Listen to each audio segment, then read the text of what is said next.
Call of Duty Mobile est-il un jeu pay to win? En ce moment, on ranked avec la méta des USS mythiques, des types 19 mythiques et des PDW légendaires. Je me suis énormément posé la question si le jeu n'était pas devenu pay to win. Et yo les Crips, j'espère que vous allez bien. Aujourd'hui, on se retrouve pour une toute nouvelle vidéo sur la chaîne. Aujourd'hui, petite vidéo où on va voir ensemble est-ce que Call of Duty Mobile est devenu un jeu pay to win. Juste avant ça, on va retourner un tout petit peu en arrière, même très en arrière. On va aller en 2019. En 2019, qu'est-ce qui se passe? 2019, c'est bien sûr la sortie de Call of Duty Mobile. Tout le monde est excité, tout le monde est surexcité tout simplement de pouvoir jouer à un Call of tout simplement sur téléphone. Voilà, et franchement ça a été juste incroyable. Voilà, le jeu a eu un énorme succès avec des millions de téléchargements dans le monde. Donc franchement, encore aujourd'hui, c'est l'un des jeux les plus joués tout simplement sur smartphone. Donc le jeu sort, qu'est-ce qui se passe? Il y a tout simplement des armes, voilà, donc comme dans tous les Call of, bien sûr, il y a des armes, il y a également les méta qui vont commencer à surgir. Il y a une arme tout simplement qu'on pouvait avoir seulement en payant et c'était tout simplement l'arme la plus forte du jeu. Donc très clairement, un petit peu au début du jeu, le jeu était quand même pay to win. Voilà, dès le départ, le jeu a commencé à être un petit peu pay to win. Donc cette arme-là, tout simplement, c'est la HBRA3. Donc la HBRA3, pour tous ceux qui s'en souviennent, surtout la HBRA3 Danse du Dragon, était une arme juste beaucoup trop forte. Enfin, c'était juste la meilleure arme du jeu. Mais on ne pouvait l'avoir seulement en faisant tout simplement un tirage sur le jeu. Actuellement, cette arme-là est, bon, on va pas se le cacher, assez nulle. Mais au début du jeu, c'était juste la meilleure arme du jeu, très clairement. Une cadence de tir de malade mental, des dégâts de malade mental. Bref, si tu l'avais, t'étais clairement au-dessus, t'étais juste le plus fort tout simplement en game. Après, bien sûr, il y a eu d'autres armes méta, comme par exemple la S36, mais la S36, tout simplement, tout le monde pouvait l'avoir et il n'y avait pas de variante légendaire ou épique ou autre, donc tout le monde pouvait bien la jouer tout simplement tout en étant à un niveau égal. Il y avait également la Fennec, tout simplement Akimbo également qui était très très forte, mais également qui n'était pas pay to win parce que voilà, c'était une arme que tout le monde pouvait avoir, tout le monde pouvait jouer, il n'y avait pas de variante légendaire encore disponible sur ces armes là. Et puis il est arrivé ce qui devait arriver, il y a commencé à avoir des armes légendaires et des armes mythiques. On va pas se le cacher, les armes mythiques sont les armes les plus pay to win tout simplement de l'histoire du jeu. Très clairement, les armes mythiques, certains, tous ceux qui jouent tout simplement des armes mythiques vous le diront, les armes mythiques sont beaucoup trop fortes tout simplement sur Codem. Vous avez qu'à comparer par exemple les mires par exemple de la XM4 de base et celle de la XM4 mythique.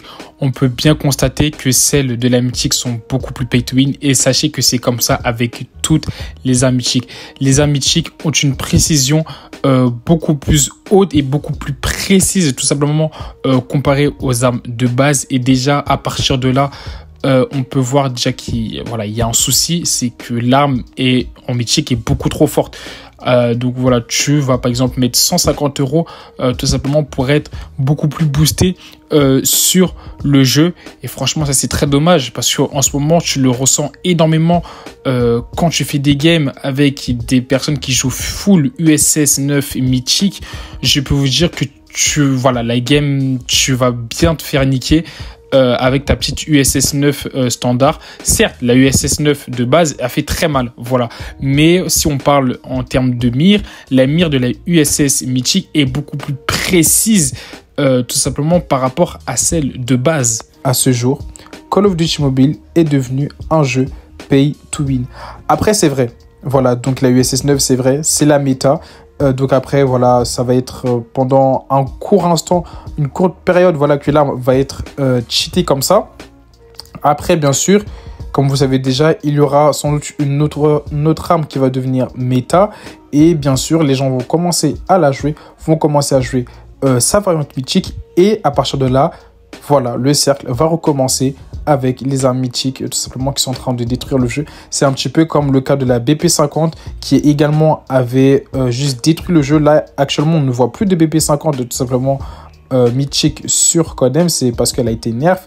Mais je peux vous dire qu'au moment où la BP50 était tout simplement la méta sur le jeu, cette arme-là terrorisait le jeu. Donc en fait, c'est ça. Si tu veux être fort sur Call of Duty Mobile, il faut t'acheter tout simplement la variante d'une mythique. Certains ne seront pas d'accord, mais c'est malheureusement la triste réalité. Si tu veux augmenter ton niveau tout simplement sur Call of Duty Mobile, eh ben, il faudra tout simplement que tu joues tout simplement la variante mythique. Ce n'est pas pour rien tout simplement que les pros lors de certains scrims, eh ben, ils jouent tout simplement leur arme mythique.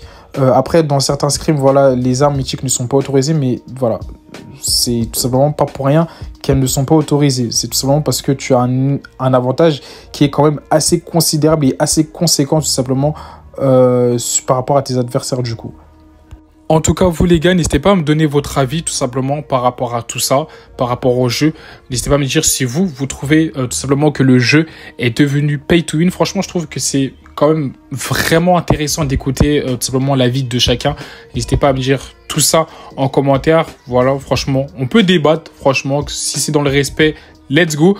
Ou n'hésitez pas tout simplement à venir me suivre sur Instagram. Voilà, j'accepte tout le monde. Donc, si vous voulez jouer avec moi, si vous avez des questions, n'hésitez pas à m'ajouter sur mon Insta. Je le mettrai également en barre des commentaires. Donc, franchement, ajoutez-moi au max. Comme ça, on discute un petit peu de tout ça. Et franchement, pourquoi pas organiser tout simplement quelques petits tournois, quelques petites games sympas, tout simplement sur le jeu. D'ailleurs, j'ai commencé à me mettre en Battle Royale parce que c'est vrai que les gars, je n'ai jamais été légendaire en Battle Royale. Donc, franchement, pourquoi ne pas jouer avec les abonnés en Battle Royale? Franchement, je trouve que ça sera plutôt très intéressant. Donc voilà, sur ce les gars, si cette vidéo vous a plu, comme d'habitude, je vous invite à vous abonner, activer la cloche de notification, voilà, pour rater aucune de mes vidéos. Franchement, ça serait triste de rater quand même une de mes vidéos. Sur ce, c'était Crips et moi je vous dis ciao ciao pour une prochaine vidéo.